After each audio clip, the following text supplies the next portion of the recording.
Data teams have diverse personas, analysts, engineers, scientists. And I'm sure while I'm speaking, there are new titles that are getting formed as well. And if you look at all of them, they have their own vocabulary. Each one have their own vocabulary. They use their own tooling. They have their own choices that they make.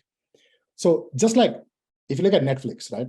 Me, my wife, my mom, all of them have different content needs. Similarly, these personas have different control, curation, and customization needs. So now how does it apply back to Atlan?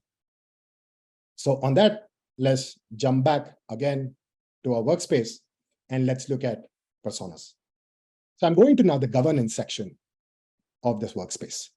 So for this demo, we've curated some personas already, the business analysts, data engineers. And if I open one of them, you'll be able to see all the personas, all the users and groups that are part of. You can create policies. You can create metadata policy to control metadata, data policy, glossary policies. You can curate all your assets. And the last C, which you can customize. So you can customize what makes sense, what does not make sense. And the second concept to address diversity is purposes. Now, what does purpose mean? Like different teams use it differently. Some teams use it to define their different analytical layers. This could be gold, silver, bronze, L1, L2, L3. Some teams use purposes to curate assets which are part of a particular project. This could be maybe you are running a churn analysis project and you want to tag all your assets and create a curated experience for that. Or you want to do domains. Maybe you are aligning towards the data mesh culture. You're decentralizing your data teams and you want to create curation based on your domains. You can create a marketing domain, finance domain, and you can create these controls. Now, as soon as we now go back to the asset experience, you'll see a big switcher on the top, just like what Netflix has when you start up your experience. So let's start with maybe data engineers. Okay, let's start with data engineers.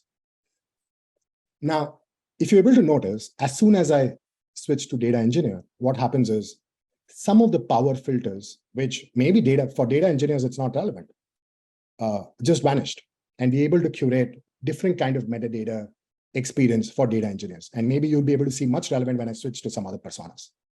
So what matters to data engineers? Let's take one example. In all my conversation with data engineers, one thing common is they all talk about that they spend 50-60% of time monitoring their pipelines. So let's look at, okay, I want to look at all verified assets. I want to look at where my Airflow run failed. Now, DAGs are not asset aware, which means in Airflow, you don't know what assets are getting impacted. So this is a great morning schedule, which is you suddenly know that this is the blast radius for today. These are the assets which matter today for us to fix. And you'll see there's a big, because it's been integrated with operational metadata, you're able to also see the pipeline, and you're able to see maybe a ticket that the data engineering team is looking at. Let's take maybe one more example. Let's clear up. And let's start maybe with some data quality issues. So maybe you've integrated some data quality issues and you want to look at maybe that failed. Right now, looks like everything is a success. So if I look at this, you see, hey, the quality is success. So which means I don't need to worry about today. So similarly, you can integrate other forms of metadata, find PII data, and find the use cases with data engineers really want to discover and trust this data for.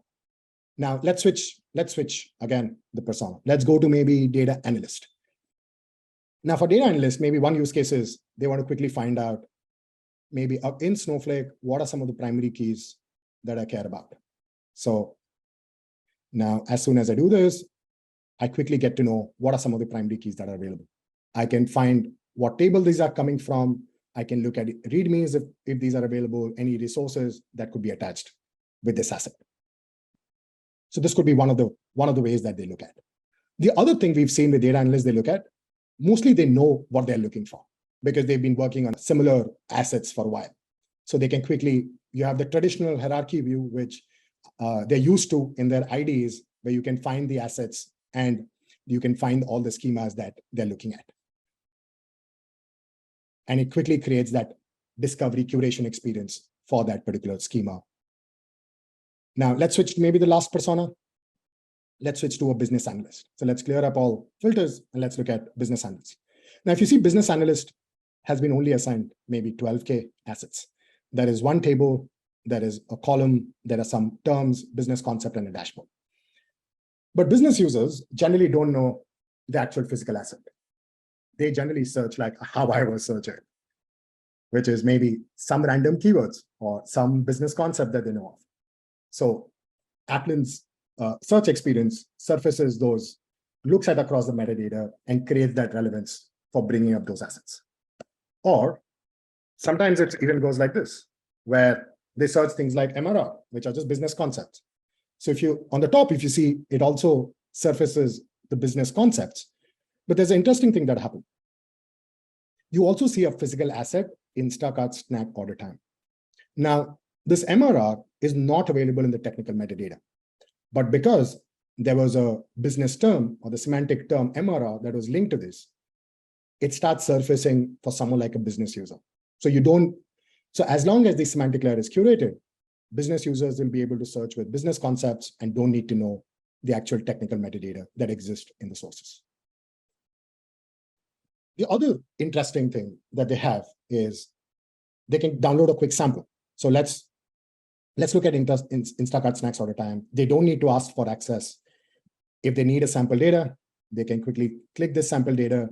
It quickly brings the sample data in and they can download it, send it with an external consultant in case they're looking for, or a data scientist is looking for a quick sample so that they can decide whether to use it. But if you see interesting thing, the department column is marked as PII. And if you see this is hashed, this is masked, so that even if they send this sample across, this is well controlled and governed. And if they want to quickly do some ad hoc exploration, the functionality is in context, they can just get started right away. So before we close maybe the personas, let's quickly jump to glossaries. So this is the business definitions where all the business definitions like MRR, ARR are documented. You can even write formulas, put some embeds, talk to owners. So let's say maybe Rohan is one of the owners for this. Let me just say a quick hi for him. So I can quickly go back, and in case you're using Slack, it takes you back to the flow where you actually converse and collaborate. So together, they create this personalized experience that we were talking about. So we looked at curated asset discovery.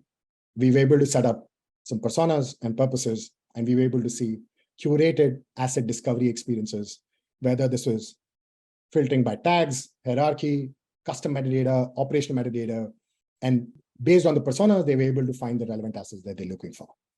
The other one is you were able to democratize data assets, but with the right governance and control. I'm sure all the IT teams, security teams, they want to democratize it, but they want to put the right access controls in as part of this tool. So one of the things we've done is we've balanced the right amount between democratization and with the right amount of security and access control with these personas.